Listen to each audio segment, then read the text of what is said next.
Hello friends, welcome back to channel. Friends, KNR యూట్యూబ్కి సంబంధించిన BSc allied health sciences ఎవరైతే application చేసుకున్నారో వీళ్ళందరికీ అయితే ఒక గుడ్ న్యూస్ అయితే వచ్చిందన్నమాట. ఒక నోటీస్ అయితే రిలీజ్ అయింది. సో దీని గురించి అయితే మనం మాట్లాడుకుందాం friends. Hello friends, welcome back to channel. Friends, KNR US college Narayana university of health sciences BPT, BSc MLT and BSc allied health sciences అంటే పారామెడికల్ కోర్సెస్ ఏవైతే ఉన్నాయో ఇవన్నిటికి సంబంధించినటువంటి ఫేజ్ 4 అంటే మాప్ ఆఫ్ ఫేజ్ అనేది థర్డ్ ఫేజ్ అనమాట. MOP of phase తర్వాత stray vacancy phase అంటే ఫోర్త్ ఫేజ్ అనేది అంటే ఫోర్త్ ఫేజ్ అయితే స్ట్రే వేకెన్సీ ఫేజ్ అంటాం. తర్వాత ఇన్ కేస్ ఫిఫ్త్ ఫేజ్ కనుక రిలీజ్ చేసే అవకాశం ఉంటే కనుక దాన్ని వచ్చేసి అడిషనల్ స్ట్రే వేకెన్సీ ఫేజ్ అంటాం. సో మనకి ఇప్పుడు కేఎన్ఆర్ యూఎస్ వాళ్ళు ఒక గుడ్ న్యూస్ అయితే చెప్పారు. ఏంటి అంటే బీఎస్సీ ఎంఎల్టీతో పాటు బీఎస్సీ అలైడ్ హెల్త్ సైన్సెస్ ఏవైతే ఉన్నాయో ఇవన్నింటికి ఫేజ్ 4 అంటే స్ట్రే వేకెన్సీ ఫేజ్ యొక్క నోటిఫికేషన్ అయితే రిలీజ్ చేశారు. ఇది ఒక గుడ్ న్యూస్ అని చెప్పుకోవచ్చు. సో ఎందుకు గుడ్ న్యూస్ ఏంటి అని చెప్పేసి మీరు అనుకుంటే కనుక ఒకటి ఫ్రెండ్స్, మనకి ఎవరికైతే ఫస్ట్ ఫేజ్లో, సెకండ్ ఫేజ్లో, థర్డ్ ఫేజ్లో కావచ్చు, సో ఎవరికైతే సీట్స్ రాలేదో వీళ్ళందరికైతే ఈ యొక్క ఫేజ్లో సీట్స్ వచ్చే అవకాశం అయితే ఉంది. సో ఈవెన్ దో సీట్స్ అనేవి చాలా తక్కువ ఉన్నా కానీ సో మనకైతే ఒకటి అంటే అనుకోవచ్చు మనకి ఇంకో ఫేజ్ అయితే ఉంది అని చెప్పేసి ఒక భరోసా అయితే ఉంటుంది. కాబట్టి సో ప్రతి ఒక్కరైతే వెబ్ ఆప్షన్స్ ఇవ్వాలని నేనైతే కోరుకుంటున్నాను.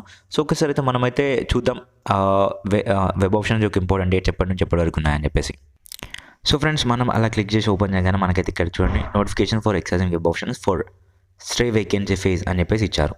సో మనకి ఇంపార్టెంట్ డేట్స్ ఎప్పటి నుంచి అని చెప్పేసి చూసుకుంటే కనుక ఫ్రెండ్స్ ఇక్కడ మీరు చూసుకోవచ్చు, మనకు వచ్చేసి ఫ్రమ్ డిసెంబర్ 30th 4 PM నుంచి అంటే ఈరోజు 4 PM నుంచి up to first January 2025 6 PM వరకు అయితే మీరు ఈ యొక్క వెబ్సైట్ ద్వారా మనము వెబ్ ఆప్షన్స్ ఇచ్చే వెబ్సైట్ ఉంది కదా, సో దానిలోకి వచ్చేసి మీరైతే వెబ్ ఆప్షన్స్ ఇవ్వాలి. సో ఒకటి దీంతో పాటు మరొక నోటీస్ కూడా రిలీజ్ చేశారు రిగార్డింగ్ ఎవరైతే మాప్ ఆఫ్ ఫేజ్ అంటే థర్డ్ ఫేజ్లో అంటే జాయిన్ అవ్వలేదో అంటే రిపోర్టింగ్ చేయలేదో వాళ్ళకి సంబంధించిన లిస్ట్ కూడా రిలీజ్ చేయడం జరిగింది. సో ఫ్రెండ్స్, మీరు ఇక్కడ చూసుకోవచ్చు, ఇదే ఆ యొక్క లిస్ట్ అనమాట. List of not join candidates after mop of phase of counselling అని చెప్పేసి ఇక్కడ ఇచ్చారు. సో మీరు చూసుకోండి, టోటల్గా వచ్చేసి 8 pages అయితే ఉన్నాయి. 8 pagesలో మొత్తం ఎంతమంది రిపోర్టింగ్ చేయలేదు అనేసి మనం కనుక చూస్తే సీరియల్ నెంబర్ దగ్గరికి వచ్చి చూస్తే కనుక టోటల్గా 370 మెంబర్స్ అంటే చాలా సీట్స్ అయితే వేకెంట్ అయిపోయినాయి ఫ్రెండ్స్. సో ఇప్పుడు వీళ్ళందరికీ 370 మెంబర్స్కి సీట్స్ వచ్చినా కానీ వీళ్ళు రిపోర్టింగ్ అయితే చేయలేదన్నమాట. సో ఇలాంటి వాళ్ళు అప్లికేషన్ చేసుకోవద్దు ఫ్రెండ్స్. ఎందుకంటే ఈవెన్ ఇప్పుడు మనకి ఫస్ట్ ఫేజ్, సెకండ్ ఫేజ్లో ఎవరికైతే సీట్స్ రాలేదో వాళ్ళందరూ ఎంతో ఆతృతగా వెయిట్ చేస్తూ ఉంటారు, ఆతృతగా చూస్తూ ఉంటారు, మాకు సీట్ వస్తుంది అని చెప్పేసి.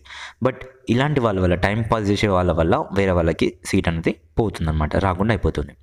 సో ఈవెన్ దో ఇప్పుడు వీళ్ళకి ఇంత మంచి మార్క్స్ ఉన్నా కానీ వీళ్ళకి ఇంత మంచి మెరిట్ ఉన్నా కానీ ఇప్పుడు వీళ్ళకి వచ్చేసి ఇప్పుడు ఎవరైతే రిపోర్ట్ చేయలేదో వీళ్ళకి వచ్చేసి మంచి మెరిట్ ఉంది అనుకుందాం, 920 అబోవ్ ఉంది అనుకుందాం.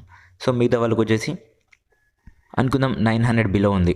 సో ఎవరైతే సీట్స్ రాలేదో ఫస్ట్ నుంచి, సో బట్ వాళ్ళకి ఇది ఎంతగానో మ్యాండేటరీ, ఈ యొక్క కోర్స్ చేస్తే వాళ్ళ లైఫ్ బాగుంటుందని చెప్పేసి ఎంతగానో ఆశిస్తూ ఉంటారు. సో ఇప్పుడు 920 వచ్చిన వానికి ఏమవుతుందంటే ఇక్కడ కొంచెం ఆగ్రహం అనేది పెరుగుతుంది. ఎలా అంటే వాళ్ళకి వేరే కోర్సెస్లోకి వెళ్ళిపోతారు, లేదా మేనేజ్మెంట్ కోర్సులు జాయిన్ అయిపోతారు, లేదంటే మనకి నెక్స్ట్ ఏదైతే అనుకుంటారు చూడండి ఎల్టీ లాంగ్ టర్మ్ అది చేద్దామని చెప్పేసి చాలామంది అటు ఇటు వెళ్ళిపోతూ ఉంటారు. సో ఇలాంటి వాళ్ళ వల్ల ఏంటంటే నిజంగా చేద్దాం మేము ఈ కోర్స్ మాకు ఎంతగానో అవసరం పడుతుంది అని చెప్పేసి అనుకున్న వాళ్ళకైతే కొంచెం ఇబ్బంది అయితే అవుతుంది. ఇక్కడ చూసుకోండి, గాంధీలో సీట్ వచ్చింది, ఇతను జాయిన్ అవ్వలేదు. ఇప్పుడు ఎందుకు ఇంకా మళ్ళీ ఇప్పుడు ఈ యొక్క సీట్ వేకెంట్ అయింది, ఇంత పెద్ద కాలేజ్లో, టాప్ గవర్నమెంట్ కాలేజ్లో ఈ యొక్క సీట్ వేకెంట్ అవుతుంది కదా, ఇది ఫస్ట్ నుంచి వచ్చేది ఉంటే మిగతా ఎవరికైనా మంచి వాళ్ళకి వస్తుండే కదా. సో ఎంతగానో చూసిన వాళ్ళకి, గాంధీలో మేము చేద్దాం అనుకునే వాళ్ళకి వచ్చి ఉండేది కదా సీట్. సో అలా చేస్తే కనుక చాలా గవర్నమెంట్ కాలేజ్ కూడా ఉన్నాయి ఇందులో. సో నేను ఏమంటున్నానంటే సో టైంపాస్కి అయితే అప్లికేషన్ పెట్టుకోకండి ఫ్రెండ్స్. సో మిగతా వాళ్ళకి సీట్స్ అయితే రాకుండా అయిపోతాయి. ఓకేనా? So please share it with your friends and don't forget to subscribe to our channel. Thank you for